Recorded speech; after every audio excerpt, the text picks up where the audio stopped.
Hey everybody, it's Josh Rutledge, your co-host for FearScape Paranormal Podcast. Thank you so much for listening. If you'd like to support us more, please head over to our website, FearScapePodcast.com. There you can click on store and browse some really awesome t-shirts and maybe pick a couple up, or even go to our Patreon page and see how you can support us monthly. We love bringing you awesome content just as much as you like listening to it. Enjoy the show. The following program is presented for entertainment purposes. WCHQ does not necessarily endorse the ideas presented.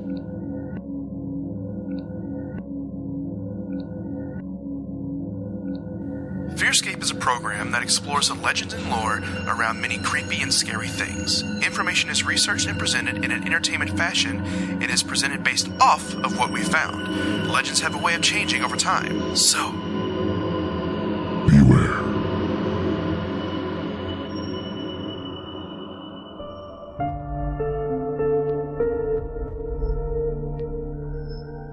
FearScape. Welcome, ladies and gentlemen, back to FearScape FM here on 100.9 FM WCHQ, home for all of your spooky stuff and all that jazz. I'm joined here today with a different co-host than normal. Brad McQuarrie is out on some personal time, taking off, spending time with the fam and all that jazz, and so I said if I need somebody, might as well pull in my good buddy, Mr. Ed Black. Yeah, it's me, guys. I'm here. So go ahead and just push stop, whatever you're listening to, so you don't have to listen to him anymore. FearScape FM right here on WCHQ 100.9. Your home for all things spooky, kooky, and ooky. And local stuff, yeah. No, thank you, Ed, for taking over for Brad. I know it's some big shoes to fill, mostly because he wears a bigger size than you. But I appreciate you wearing his clothes and everything. I can't get these things on. But Ed is joining me for this episode, and we are going to be going through our Haunted County series once again. We're going to be touching on a really cool county, Barren County. See, this is a really nice one for me because I don't hear of the hauntings or legends that take place in other cities very much. So, yeah. I like listening to this. This is great. Yeah, Barren County is home to Glasgow, which is a great city. The Scottish games are there every year. Even Sean Connery shows up there, and they throw in logs and all kinds of fun stuff. Yeah, Glasgow, Kentucky. That's where Joan Osborne came from, right? I don't know. I think so. I thought she was from Louisville, so I don't know. No, she's not Louisville. She's Kentucky native. Oh, okay. Well, what if she was one of us? That's all I want to know. But no, we're going to be going over Barren County, and let me tell you, dude, sometimes I do a county, and I get as much as possible, and I'm like just scratching the surface trying to get enough. However, Barren County is loaded. There were so many stories like that. There's even a Facebook group called Urban Legends of Barren County. Like they are riddled with legends and stories, and it's insane the amount of material. I could probably do a 3-part episode on this. You might have to with Brad being gone. I know. They even, because they touch into Mammoth Cave National Park, that they've even got some Mammoth Cave stories. But since we just did the Mammoth Cave episode last week, I'm not going to touch those stories. Although, what'd you think of the pictures? The pictures were crazy. I told everybody if you look on the WCHQ Facebook page and you find that link or the post about it, you'll see those pictures that Ed took that are spooky, man. Just absolutely spooky. Those are actual pictures that came from Mammoth Cave. One is the actual picture, and then the other right next to it is just a brightened and enhanced version of that photo. And it's either some Native American or some miner. I don't know. I thought it was a miner at first, but then once Ed pointed out that you could see the headdress and stuff, man, you really start to see it. Yeah. And it's really insane. I highly recommend checking that out. We've got some great sources that we're working from today. As usual, our good favorite book of all time, Ghosts Across Kentucky by William Linwood Montell, as well as Urban Legends of Barren.wordpress.com. KentuckyBigfoot.com, which is always a fave. And I believe one more here. Oh, we've got the Burlington Evening Gazette, as well as... Stefan puts in a whole lot of research on this. I do. He really does. The Hopkinsville, Kentucky, and some of these are old newspapers. And so we've got some stuff, man. So but before we even get into this, though, let's get into a little bit of creepy catch-up. Creepy catch-up. Creepy catch-up. Creepy catch-up. Y'all, it's creepy.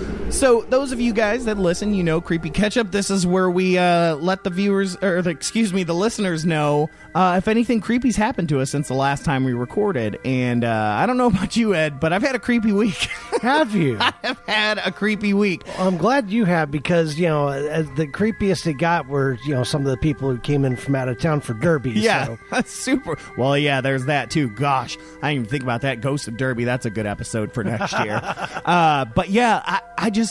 I've had a ton of nightmares the last couple days. I've dreamt about, so in one I dreamt about I was in the school and it was flooding and the school was flooding and I'm trying to save all these kids and there's all these anacondas and alligators floating around in this water eating people and all kinds of crazy stuff. And by the way, not scared of alligators, not scared of snakes.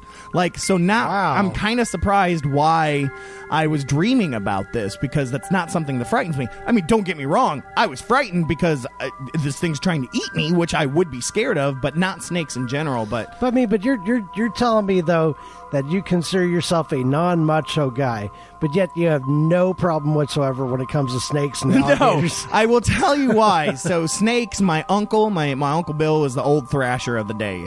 I mean, he's always been Slayer, heavy metal, everything, and he always had snakes. Growing up, we had a snake. His name was Carcass, and he was a 7-foot Burmese python. Raised him from a baby, so I kind of was always around snakes. Snakes don't bother me at all. Alligators, they don't bother me either. I mean, I don't want to be... here's the thing. I love lions. They don't scare me, but if I was right up next to one, yes, I'm going to freak out, right? I think if you're going to the zoo and you're just there looking at a lion, sure, you're not going to feel much fear. Right. But if you're dropped into the cage sure. with the lion, but it's you're going to be a little scared. Cockroaches and spiders scare the ever-living crap out of me. And So even looking at them at the zoo freaks me out. Right? I'm like, or shark, same thing. I'm like, but yeah, snakes not going to bother me. But although I've never seen a shark up close, I've never been I guess that close to the ocean to where I would ever see a shark up front. I've never seen one up close either. My wife is absolutely frightened of all sea life.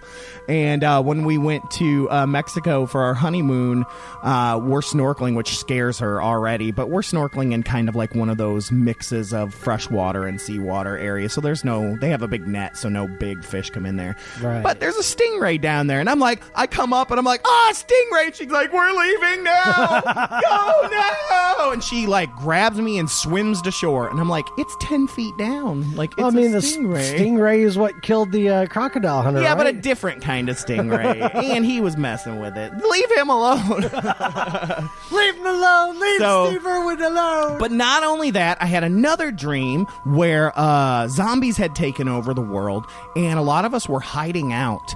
And I had to give the speech, which, by the way, if you know me, I don't care about that stuff. But in it, I had this gum that I could not remove from my mouth. And every time I would, reach in to pull more gum out, teeth would come out. And it's so funny because I've never had a teeth dream before. So I don't know. Something's up with that. Have you ever looked into dream analysis about that? I do all the time. Dreammoods.com is my jam.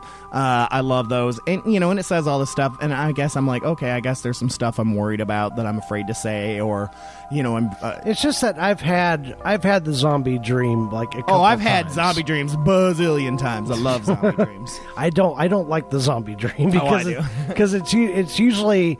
Because usually in a zombie dream, it's Walking Dead. I mean, you're just always on the run, and then right when you wake up, is that point where you're actually cornered and a zombie is getting ready to, to bite into you. Yeah. That's when you wake up. Yeah, we could, man, we ought to have an episode one time, just you and I talking about dreams sometime. Actually, I need to, it didn't happen this week, so I don't know if this qualifies for It qualifies for you. Okay. Well, then let me tell you about a dream that I did have. Okay. This is just like a few weeks ago. It was a home invasion dream. It was like I came home late one night, and I go into the bathroom to do my business, and I look in the mirror, and there's like a dude who's standing behind our door. Nope. And then he realizes that I've seen him, so he grabs me and like throws me into the top. Has his hands like around my neck, Right. And I got myself to wake up from this, but it's left me like so paranoid ever since. Yeah, it's like every for sure. time I go into the bathroom, I'm always checking behind that door to see if that dude is there. Mm-hmm. Especially if I've just gotten home or something. I'm always like going back there and checking the door. Yep. Well, the last thing I have for Creepy Catch-Up is listeners are very aware, I've talked about this quite a bit, that one of the things that happens to me all the time is that I hear my name called. Constantly. Yes. Daily. Well, a couple days ago, it happened a lot. Like, where I work in Portland is this very, very old building. And, like, that day, like, nobody was in. Like, it was basically, like, me and one other person. And, like, I just kept hearing my name. And I'm like, what? Hello? Yeah, what's up? She's like, I didn't say anything. Like, this happened a ton. And then I kept, like, seeing things out of the corner of my eye that I can't justify movement. Oh, so maybe no. it's a car reflection. I don't know. I can be a skeptic here. But it was more than usual. Like, usually it's like once or twice a day at max, right? But you always hear your name being My it's like, name. No, I'm out for Constantly. that. And like, I am out. and I've tried to find online to see if there is a phenomenon that's named for that. There isn't. But I know it's a thing because I know other people's like, yeah, I hear my name. Now, granted, the number 7 sounds like Stefan, heaven, those things. Sure, maybe I can count that. But a lot of times it's like, hey, Stefan. Like, I mean, I hear that, and it's not in a there's a schizophrenic. hey before it? Sometimes, yeah, and so it's not in a schizophrenic because it's not like kill your mother. Like, no, it's just like Stefan, and I'm like, yeah. Yo, Stefan. And nobody's there. It's the weirdest thing. Anyways, I don't want to dig deep into that because we got more stuff to cover, but that was Creepy Catch-Up. All right, I'm going to move straight in because I've got a big, huge story to cover for Spooky News. So we're going to jump right into Spooky News. Spooky news.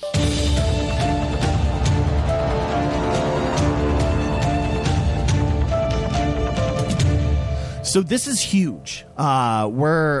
This is really, really, really big news on the UFO front. Okay. The Navy has come out recently with some information. The Pentagon and everything. They say that they are creating a new document to document UFO sightings, but keep them confidential. In fact, the news article that I've got here from Live Science, this has been I saw this on CNN as well. Extraterrestrials take note. The U.S. Navy plans to set up an official reporting and investigative system that will monitor reports from its pilots about unidentified flying objects.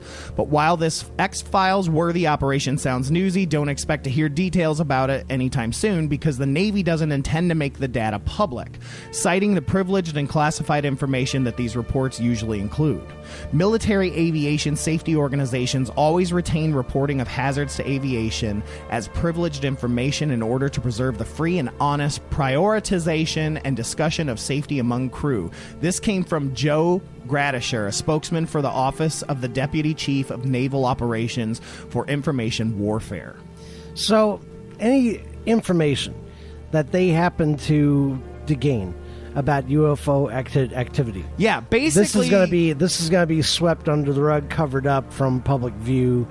So it's not necessarily. That what they came out and said, and I've verified this with some friends that are in the Navy because they're getting hit hard right now about it. So is the Pentagon. Is they've come out and they've basically said, listen, we acknowledge the existence of UFOs. But they're saying don't call them UFOs. That's their big thing so they don't sound wacky. But they're basically saying, look, we acknowledge that there are things that we don't know what's out there. Our pilots are seeing them. You're seeing them. We are going to take an active look into them. And there's even talk that this is the reason why the Space Force was being created.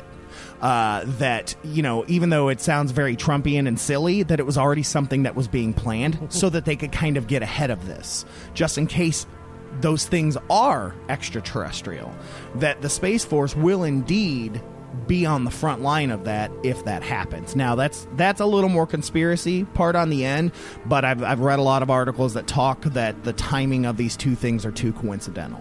Yeah, I would say so. Yep. Especially the whole thing about, don't call them UFOs. We know they're little green guys. Don't call them that. Yeah. Don't call them little green men. They prefer to be called earthly impaired. But yeah, so very interesting. Do some research. This is a short version of all that. There are a ton of articles on every news source, from Washington Post to CNN to Fox News to everywhere that is covering this. You can just look up the Navy or the Pentagon. Both have come out acknowledging this and taking a real approach to it's almost like the 50s all over again. They're taking a real honest approach to gathering data. So that's exciting. Wow. So exciting. Nice. Okay, so the Navy is getting hit hard with this. Yep.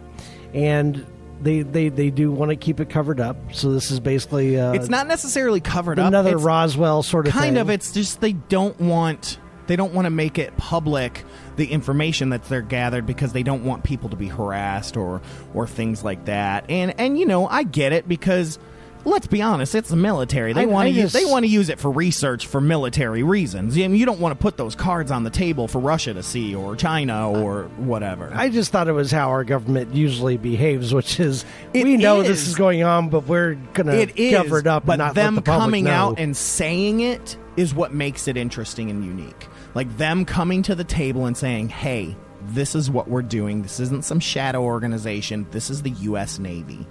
We are actively looking into this." It's huge. Wow. It's huge news. Anyways, let's move on. Okay. That's spooky news. So, I don't mean to cut it, but we got a lot. I told you we could do 5 episodes of Barren County. Barren County is apparently the most haunted place in Kentucky. Barren County. Barren County. Home of many barren things. Where is Barren County located at, Stefan?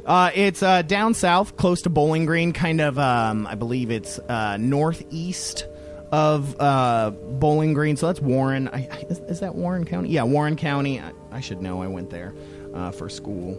But yeah, let me give you... So you've actually gone through Barren County before. I have. I've been through Barren County a million times. Cave City, I believe, is in Was there anything County. Weird and unusual that happened to you in Barren County when you passed through? No. So Barren County is a county located in Kentucky, of course. It is its county seat is Glasgow, which we talked about. The county was founded on December 20th, 1798 from parts of Warren County and Greene County. It was named for the barrens, meadowlands that cover the northern third, though actually the soil is very, very fertile. How did I not see that coming, that it was named after barrens? I mean, it's there. I know. Yeah, there's no barrens Kentucky anywhere. Barrens. Yep. But yeah, like I said, Glasgow's super cool. There's a lot of stuff. Cave City's there. I mean, if you've ever gone to Mammoth Cave and gone to Cave City, that's the jam, man. I've only actually been to Mammoth Cave once, but yeah, that was years ago. But yeah, let's get into our first story. Yeah. Our first story is one that was brought to me by, I believe, from the guys at the Kentucky Hauntings. It's a Facebook group. And this one comes from the Burlington Evening Gazette, Friday, April 7th, 1905. So this is a news article from that. It says, "Haunted until day of death. Ghost of woman whom man had murdered continuously with him. Milton Bledsoe, an old man, is dead. Several years ago, he killed a woman at Burkesville and was given a life sentence. Through the influence of friends, he secured a parole on condition that he leave the state and not return. He located in Tennessee, but later came to this place, claiming that he was only on a visit.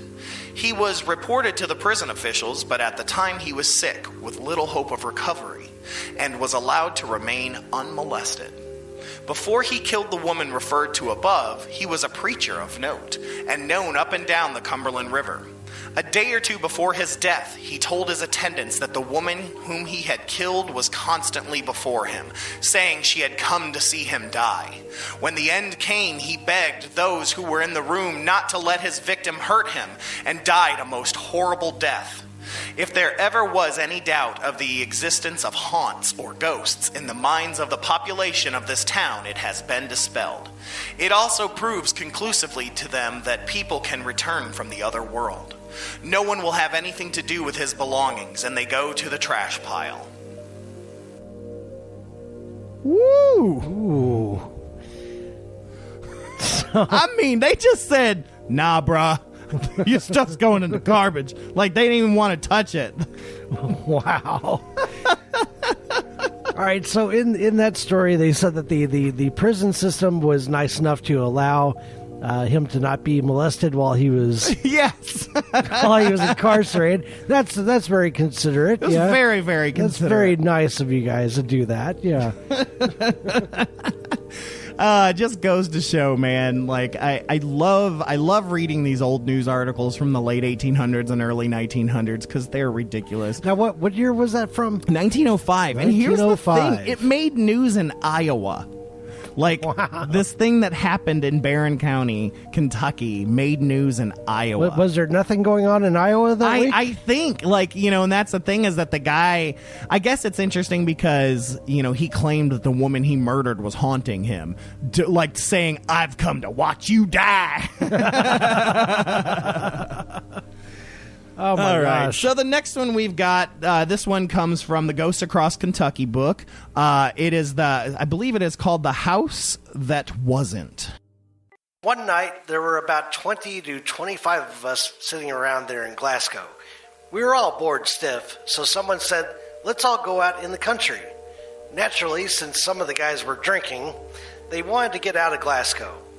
I know Barren County pretty well, but I don't know where we went to that night. All I know is we were in a big grassy field up on a high hill. There was a cemetery nearby and a small clump of trees.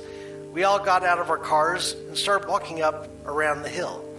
There were some trees over on another hill, and about 10 of us were looking over that way when someone noticed what appeared to be a house.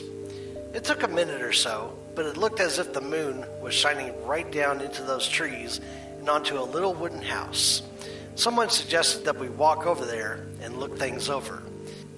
We thought it pretty weird because there wasn't really any road to get to the place.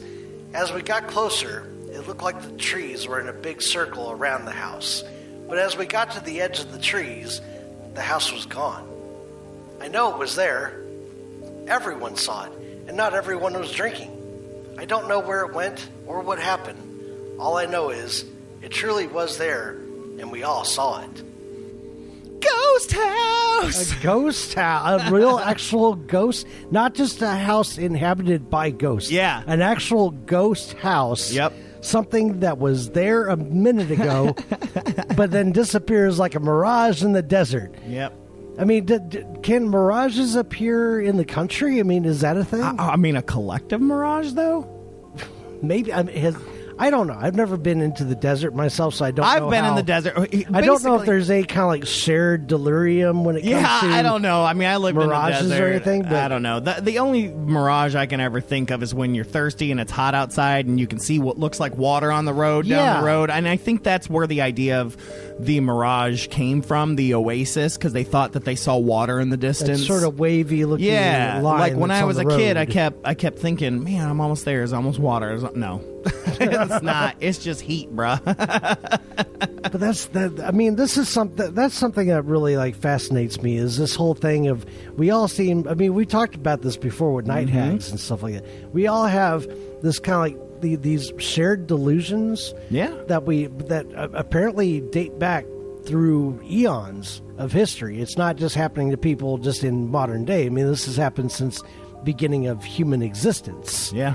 We all have these kind of like shared deliriums. So I'm kind of wondering if if that's sort of part of it, if that was an instance of a group shared delusion. Yeah, I don't know. What's interesting about William Montell's book is that he writes all this in the vernacular they spoke it to him. You know, he doesn't change it up. He doesn't try to fix the English or fix the grammar. So he lets it be raw. And so, like, you really get to hear these stories that he talked to people about, like, raw, like, from first person. And, you know, it's super interesting to hear that guy. I mean, you could hear that, like, the very end, you know, where he's just like, not even everybody was drinking. You know, it's good stuff, man. And then there's your own things that you can add to it, like, you know, stuttering and sputtering and stammering. Sure. Skipping over words. Sure, because whatever. they don't make sense. The next one is a pretty famous. I actually found a number of stories about this. Even in the Ghosts Across Kentucky book, there's a couple different stories about this. But the Headless Woman of Keno. Ooh, I love headless women. Let's do this one. There's a ton of different stories on her, and you know, in a lot of things I looked up, she was in like the top 3 like legends of that area. So here's one from the book. It was a summer day around 1962 in the small farming community of Keno, located east of Glasgow. Willie Bunch was walking home after spending the night with his friend Fred Duggard. He was carrying a rooster that he had bought from his grandfather for a grand total of 25 cents. It was a damp, wet day and getting near lunchtime. Just off the old dirt road that Bunch was walking on, a tree had blown down, and he sat down to roll himself a smoke. While he was getting his tobacco out of his pocket, he looked up, and there, about 12 feet away, stood a woman with no head. I looked at the bottom of her feet to the top of what would have been her head, but I really couldn't see what it was or who it was, Bunch stated. This woman was dressed all in white. The gown, that Bunch later assumed to be a wedding gown, trailed along far behind the old woman.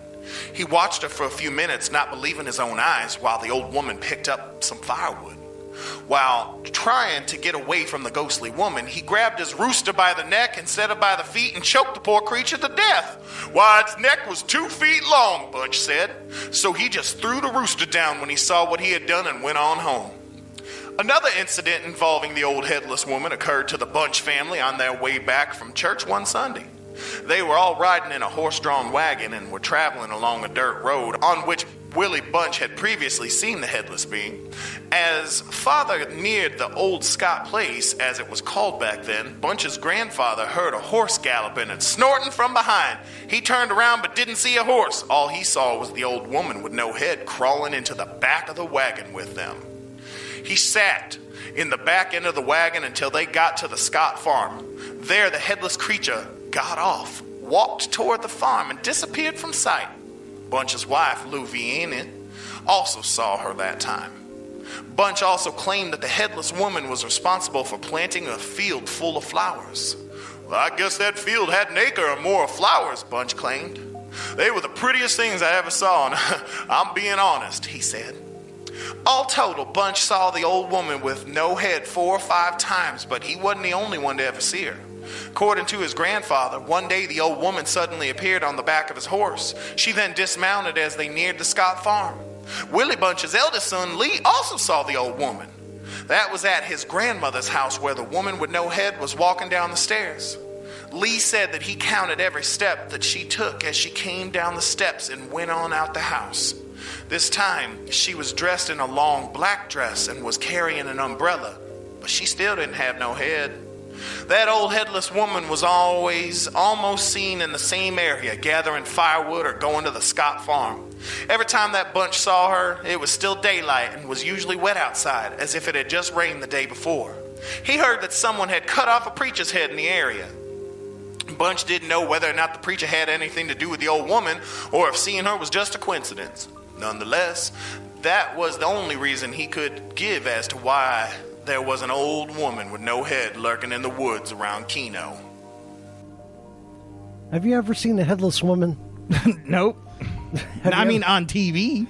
Have you ever seen a headless man, like after it's rained? After it's rained. There I was. It was 1995. It's how scary does a rain back in that day have to be? It's like, oh no.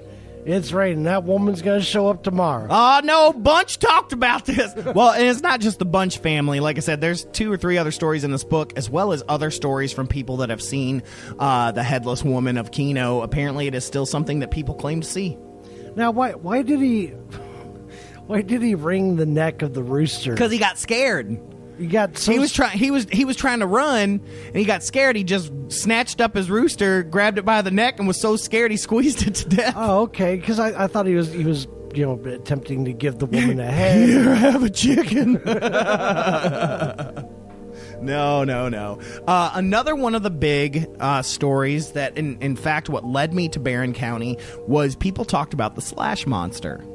The Slash Monster? The Slash Monster. Now, it's named for Slash Bridge, so don't get excited. It's named after somebody. Okay, I thought that was like the next big blockbuster Hollywood you'd think. monster creature feature coming. But the interesting thing about Slash Bridge is it's known for more than just the Slash Monster. It's got a few different hauntings.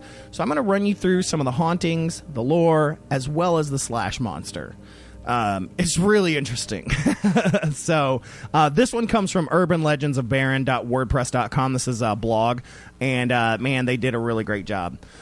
So he says, The first story I remember hearing of the Slash Bridge haunting was of a headless horseman that rode downstream on the creek toward the bridge, carrying various items including an axe and a satchel which probably contained his head or the head of some other unfortunate soul. It was said that if you stopped on the bridge and turned your car off, you could hear the horse's hooves on the rocks as it rode down the creek bed. Some anxious teens have even claimed to have seen sparks from the horse's hooves on the rocks. the second story I heard... Hold on. That's out of Washington Irving. Come on. You cannot... Kentucky has... You have no idea. Kentucky has so many headless horsemen and headless people stories, more than any... Because we looked into it. It has like 1 million... It's like this should be where Sleepy Hollow took place, because there are so... It's like every county has a headless, like... There's so many beheading, but still, that story is right out of Washington Irving. Yeah, I know. Even with like the going over the bridge and all I know. that. I know. That's not... That's the Legend of Sleepy Hollow. Come on. You'd think. No plagiarizing. Or is the Legend of Sleepy Hollow based off of the Legend of Slash Bridge? Ooh, well... Yeah, I guess that's a way to turn around, isn't it? Yep. The second story I heard connected to Slash Bridge goes back into the early 1800s. Near the bridge on the northwest side of the creek was the home of a wealthy local man who owned several slaves. One night, a young black man got angry with his master and took the master's young daughter to the bridge and cut her head off with an axe, then threw her body into the water. If you stopped on the bridge at night, you could hear the sound of the axe hitting the chopping block and then a loud splash as though something had been thrown in the water. So once again, headless, and this isn't even in Keno. And like stopping on the bridge and hearing sounds of you can hear the sounds of the hooves from the horse. You can hear the sound of an axe coming down on a woman's neck. I mean, you're just you got so much going on and I'm not even done. You haven't even seen anything. You're just hearing things. It's like, right. Oh man, I need to get out of this place. So he continues on. He says, brave young... Somebody's calling my name. Too soon. Brave young boys with a little fortification from a few beers or some encouragement from buddies during a rousing round of truth or dare would be sent out into the wooded area surrounding the creek to hunt down the origin of the noises. An old well house was discovered on the creek several yards away from the bridge, and the flapping noise, somewhat like an axe on wood, came from an old well pump in the house. Skeptics, take it and blow it up. That's what they do. Here's the last bit of the Slash Bridge. Okay. Sometime in the 1990s, there was a really bad summer storm that caused flash flooding in the area. Around the Beaver Creek crossing on Old Munfordville Road, the land sits very low and water will come over the road for a brief period of time. It was claimed a young lady drove onto the bridge unaware of the flooding until it was too late. Her car was supposedly swept over the side into the creek. The young ones today claim that people have caught sight of her walking down the side of the road in a white sundress. Ooh. And with no head, right? Oh, no, not this one. But I gotta tell you, because it sort of relates to that. Your real life? No, actually. No, actually, this can pertain to real life, but it's more about some of the movies that we watch. Old girlfriend, right? We went to see 2 movies that almost came out around about the same time. Texas Chainsaw Massacre, the remake, and Gothica. Do you remember Gothica? Yeah, with Halle Berry. Yeah, and Robert Downey Jr. Now, do you remember how both movies started? With a rainstorm. Well, not exactly. Both movies kind of. Oh yeah, there's out. no rainstorm in Texas. No, sorry. No, exactly. Well, both movies start out with a young white blonde woman being found on the side of the road, apparently in some form of distress, and people stopping to pick her up. Now, we had gone to see both these movies almost back to back. And I turned to her after, I think it was Gothica we'd seen. I was like, okay, so what lesson have we learned from both of these movies? If you're driving down the road, and on the side of the road you see a white girl who looks like she's in trouble, keep going. Yeah, keep Brad and I have going. talked about that because, of course, white woman in a white dress is constant as well. Not just in Kentucky, but everywhere. And yeah, we were saying the same thing. You see her? Go. Just keep driving. Just keep driving. You pick her up, she's going to mess your life up. Yep, and so we'll be interviewing you on the show if you stay alive. But this all leads to the Slash Monster. Okay. So the Slash Monster is considered for the most part considered to be a Sasquatch type urban legend in Barren County. It's along the lines, no one wants to call it a Bigfoot, so it kind of fits into that mold of the Wild Man of Kentucky or the Hillbilly Beast. Some of these other creatures that are more than likely Sasquatch. Is it the government not wanting to No, call it I think it's just if you just say Sasquatch, you can't say, hey, check out, we got the Slash Monster. You can't build a museum. We know about them UFOs, but we ain't calling them UFOs now. But we're right. Oh, this Bigfoot, we ain't calling them real Bigfoot. But what's interesting is monster. A lot of people talk about the Slash Monster, but it didn't actually find any stories about the Slash Monster. Everybody just knows about the Slash Monster, right? So on that Urban Legends website I was telling you about, this guy thinks he's found out what it was. And so this is more of a debunking story, so to speak. Okay. But it's still interesting because it kind of tells you why. He says, among some of the stories I have not featured yet is one I'm going to entitle The Truth Behind the Slash Monster, and it's datelined 1949. Stories grew up around the murder of barber Cloyd Cook in the barbershop at the Spotswood Hotel. Mr. Cook was the father of Eska Cook Wilson, aunt of the late Joel Wilson of the Glasgow Daily Times. Convicted of the murder was a man who stood well over 6 feet tall. Suffering from mental problems most of his life, he didn't take criticism or teasing very well. Cook made an offhand comment about the haircut of one of the other barbers, Mr. Furlong, had given the man. The man went home to retrieve his gun and returned to Spotswood, and the rest is history.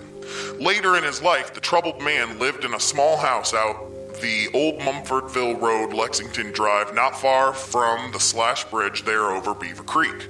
People would catch glimpses of the wild man lurking in the trees and bushes and the tall grass and mistake him for some kind of Bigfoot monster, as he went barefoot most of the time. People also found large footprints in the dried mud, and those who knew who it was steered far away from him. Some of the generation preceding me worked with him there in the fields as teenagers and said the man never really spoke to them and was a hard worker, but the spooky stories of his lurking in the shadows was how the Slash Monster came into existence. So we're hearing about Wild Man again. Right. Yeah, the Wild Man at Kentucky, because you all had talked about that on the Pope. Yeah, it's a very right? similar episode. It's not the same thing that was in a different area of the state, but this is a very similar story. It's a guy that's kind of on his own that they don't really know. He's barefoot. The Wild Man was always naked. That was his thing. As most wild men are. Like, that's what I imagine he sounds like. But yeah, it's interesting. The Slash Monster, is based off a guy. And here's what's interesting too. The guy on Kentucky Hauntings, great resource, by the way. He's been really great. He sent me, I swear, like 50 articles that he found on this murder, not on the Slash Monster, but on the murder. I mean, it made national news. It was everywhere. I mean, I have so many clips of actual news stories from all over the country that talk about this murder. And that's why you could do a three-parter episode on this. Yeah, like, I mean, it was insane. I mean, they all basically say he's the not same going to thing. do it, but he could. Yeah, he's not, you know, he basically, it all says the same thing, but it's crazy. It made national news. It's crazy that you mentioned Wild Man of Kentucky again. I know. It's like this guy is apparently morphing into all sorts of like different. Yeah. Oh, so he's the same guy. So he's the hillbilly beast. He's the Wild Man of Kentucky. He's the public monster. He's the Kentucky Goblin. It's just this one guy who just he's sort of known all throughout the state by different names, but it's all just Naked Wild Man. Well, if he's still out there. Anyways, the reason I wanted to put that in that order is because Kentucky Bigfoot.com, which is it's literally one of the best Bigfoot sites in the country. Kentucky has, you would think that most of the Bigfoot sightings would take place in Washington or Oregon because of all the movies and things we've seen. They are always out there. I would think more kind of like wooded sort of states. But Kentucky has so many Bigfoot sightings. It's insane. Like, so many. I mean, we did that episode where I did a 30-minute story of this guy's. Like, they're everywhere, all over Kentucky. I mean, Louisville has sightings. I mean, they're everywhere, and they've been dating back a long time. I talk about when I used to go to Campbellsville University. We found an old news article from 1898 where out at where Green River Lake is, that area, there were 2 sightings within that year of Yeti. Because they wasn't called Bigfoot back then. Yeti was the only thing people knew. And there were 2 sightings of Yeti within like 6 months of each other. Now, where do you fall on the Yeti Bigfoot thing? I totally believe in Bigfoot. See, I just don't. I totally do. I'm a total non-believer in that. It's like, again, it's one of those things, I'm going to have to see it to believe it. Dude, here's what I'm going to say. People are like, oh, well, they're not, they're here on Earth, so we got to see them all the time. No, listen, my roommate Paul is a hermit. He's in his room all the time. People have not seen him in 3 years. That's why the man is a legend. Exactly. And that's what I'm talking about. He if he's not at work, like, you don't see him. And so pretty much everybody else, besides that small group of people and me that have seen him, know he exists. I think he and Rachel would get along pretty well if they ever, got out of the house to meet absolutely. each other. Don't let them meet, because then we'd lose our friend and you'd lose, your lady. But no, I'm just joking. But yeah, I think so. I mean, it's just like, you don't want to be seen. You're an animal. You're gonna hide. And I don't think there's tons of them. I don't think it's tons. But I mean, it's like, do we see every deer in the woods? No. But I mean, there's a crap ton of them, right? And we know that, yeah. Yeah. Who knows? I don't know. Because they always come out on our front lawn, like at night. We see some of them. We see some of them, yeah. We see some of them. But, so I've got 2 stories from KentuckyBigfoot.com because these came from Barren County. So the first one is by, I just named it Arthur. I don't know. Arthur was helping his family cut wood deep in the forest behind his home. As he was driving to the location with his grandfather on a dirt road, Arthur sees a 6 to 7 foot tall hairy creature standing on the right side of the road directly in front of him at approximately 75 yards. It appeared to be looking at the truck. Then it turned and ran across the road into the woods. It ran hunched over and was covered in black hair. Its arms hung long by its side as it ran. Arthur recalls seeing more hair around the face and could barely make out the eyes and mouth. The hair on the creature was described as being shaggy. Excited, Arthur yelled to his grandfather, "Look, look!" But the grandfather looked to his right and to his left, thinking it was in the woods next to him, not directly down the path. By the time the grandfather looked straight ahead, he caught a glimpse of it entering into the woods. The grandfather agreed that it was 6 to 7 foot tall, hunched over, and it was covered in black hair. I found Arthur and his grandfather to be very sincere and credible. This location had had multiple eyewitness accounts over the years, with the highlight being an elderly woman who frequently fed a Bigfoot in her backyard. Many neighbors we spoke with knew about this possible habituation. Unfortunately, the elderly woman passed away a few years ago. Dun, dun, dun. What they didn't say is that the Bigfoot ate her face. I want to eat your face. What's interesting is, so the next story is about an old woman. So I don't know if they're connected or what. Although I got to say about she's feeding Bigfoot in her backyard. Right. That is something an old lady would totally do. Totally. Sasquatch, I got some kibble for you. Yep. So, but this one is called Mamaw. Mamaw. Mamaw, my mother-in-law, is 87 years old. She is a devoted Christian who is heavily involved in her church. She never watches TV because she never has the time. She is as smart as a tack and absolutely loves conversation. She prides herself on repeating stories she's heard, and it doesn't matter how many times you hear the same story, every single detail remains firmly in place. Now, let me remind you, Mamaw is not a believer in Bigfoot. As a matter of fact, she feels I'm wasting my time chasing something that can't possibly exist. One day, Mamaw begins to tell us about the old Hope House, which is located in Summershade, Kentucky in Barren County. She said, well, you know, the old Hope House is haunted. And I said, what do you mean, Mamaw? She said, well, when I was just a little girl, my Aunt Paige stayed alone one night while her husband worked the night shift. Now, this old Hope House ain't nothing but an old shack way back in the woods. It doesn't even have a lock on the door. And I replied, no lock? Nope, said Mamaw. Just a latch on the front door. And I said, Mamaw, what happened? Mamaw replied, Aunt Paige saw a ghost. It was about midnight, and as she laid in the bed, she saw a big, dark, hairy figure standing in the doorway to her bedroom. She said she closed her eyes tight, pulled the covers up to her neck, and she froze stiff as a board. Then it walked up to her and rubbed its big, hairy hand across her face. By the time she opened her eyes a few minutes later, it had vanished. And I said, Mamaw, that doesn't sound like a ghost to me. You know what that sounds like to me, don't you? She said, what? I said, a Bigfoot, Mamaw. Ghosts aren't usually hairy. Bigfoots have been known to enter cabins, especially an old shack way back in the woods. Plus, they are known to be more attracted to the females. I believe that could have been a Bigfoot. Now, Mamaw, she shook her head, frowned, and replied, no, it was a haunted, I tell you, haunted. Now, the Hope House got its name from Mrs. Hope, who originally owned the cabin, and Mamaw thinks that this occurred when she was about 11 years old. Is she sure that it was his hand? Oh, FCC, Ed. Could have been his butt. I'm just saying. Could have been his butt. I'm just saying. Something hairy comes up to you in the middle of the night. I kind of doubt that it's wiping its hand across your face. That's all I'm saying. Hey, unless he's looking for food and he's trying to see if you're breathing because they're smart. No, it couldn't be that.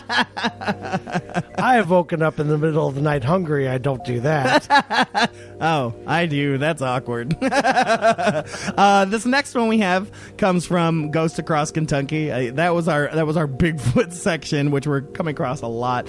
This one is interesting. It's called Ghosts Plot Revenge. Ooh. There was this man and woman who had just gotten married.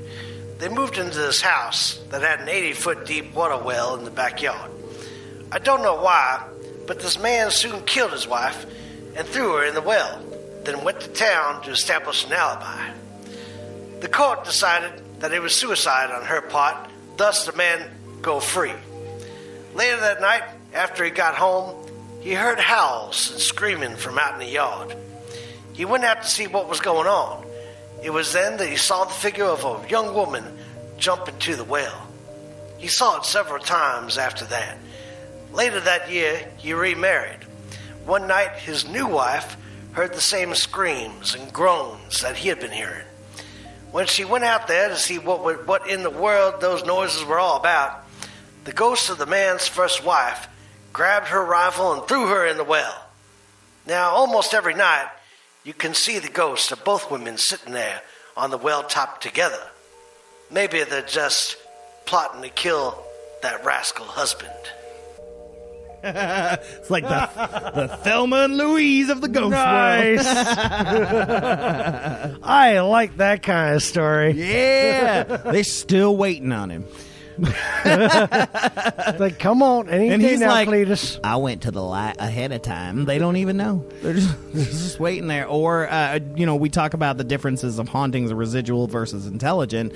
And who knows? They could just be residual. It could be them It just sounds intelligent to me if they're grabbing and throwing people down the well. Maybe that's just what they do all the time. And they're just sitting there on top of the well going, come on, Cletus, come on. They don't care who you are. If you smell like mail, you're going in the well. You're going to... Maybe that's who went into Mamaw's house was Cletus. Like, he's out there haunting ladies. And the ladies are waiting for him by the well. and wiping his hands across the face. Exactly. This last story I've got is another oldie but a goodie. This one comes from the Hopkinsville Kentuckian from November 5th, 1907. And it says... Ghost story. That mysterious rain at Glasgow Junction. Some of the Louisville daily papers have been exploiting under scare headlines what they termed a singular phenomena in the shape of a mysterious rainfall at Glasgow Junction, apparently coming from a clear sky. At first, the rain was confined to the locality of a certain tree, under which it was said a sensational murder had been committed some time in the past. Tourists and visitors flocked to this tree to witness the singular phenomena and listened with bated breath to the weird story of the murder. Scientists were called on to explain, but all pronounced it was a miracle beyond their ken. The little village of Glasgow Junction, Men's Hotel, and the Mammoth Cave were incidentally getting a big lot of free advertising. Unfortunately, however, for the daily papers and their reporters and the sensation-loving citizens, an unsophisticated farmer of the neighborhood chanced to be in the village one day and was attracted to the haunted tree by the crowd there assembled and inquired the cause of the excitement. The situation was explained to him and his attention called to the drops of water falling under or through the tree while the sun shone brightly in the clear sky. This hayseed farmer had a more practical turn of mind than is good for sensational newspaper stories. He had growed up among the trees and bugs of his farm in Old Barren County and not been satisfied with the ghostly explanation given, concluded to look a little in for a sensible explanation.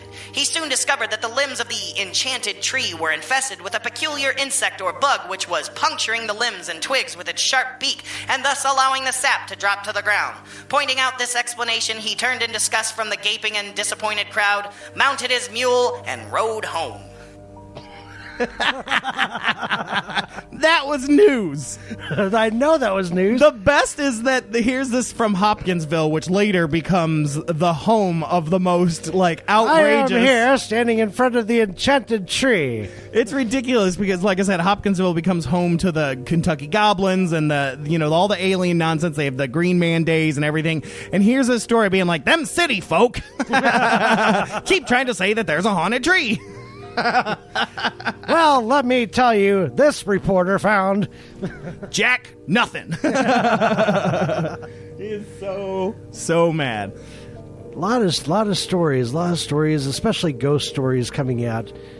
So yeah, good times to be had in Barren County, man. Apparently. Man, Barren, it is not. In fact, it is not a wasteland. It is filled with the most remarkable stories. Filled with remarkable legends of Bigfoots and ghosts are pulling people down into wells. Slashies and all kinds of stuff, man. There's so much cool stuff and like I said, we've only touched the surface, man. There are so many stories. I didn't even have to reach out to people to give me stories because they were I found plenty.